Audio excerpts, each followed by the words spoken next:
we're taking a really brief dive into basic loan features here, and the loan that we're looking at right now is a fixed rate loan. Fixed rate loans are, like the name suggests, a loan that has a fixed interest rate for a particular length of time, and the interest rate might be fixed for essentially however long you agree with the lender to fix it for, but that might be 1, 2, 3, 4, 5, 10, or 15 years. That's a long time, right? I always ask, where are you going to be in 15 years? Or where are you going to be in 10 years? Even 5 years is a little bit hard to forecast. So some of these longer term fixed rates are a little bit challenging to look at, really, and particularly when we start to come over this side and look at some of the more constrained features of a fixed rate. So you could incur a penalty if you sell during a fixed rate period. You could incur a penalty for refinance, or if you pay too much extra into a loan during a fixed rate period.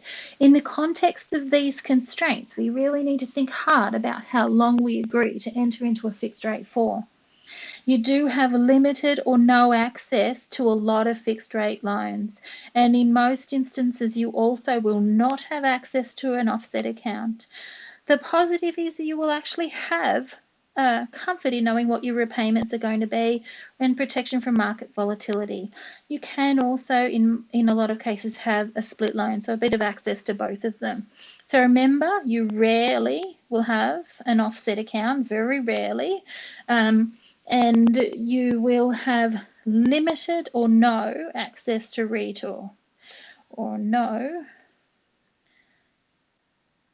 redraw, and minimal or no allowed additional repayments. So if you extrapolate from that, think ahead.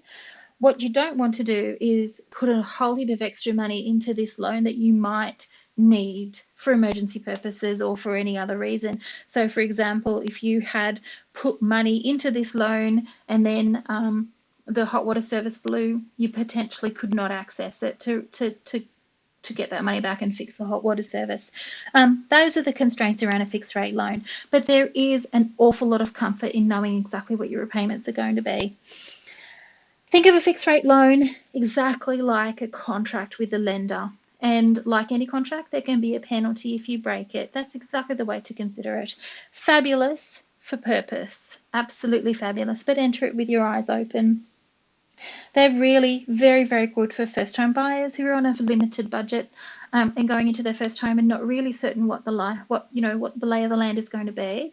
A lot of comfort in knowing what those repayments are going to be, and particularly if you can split it and add a bit of a variable portion for some flexibility.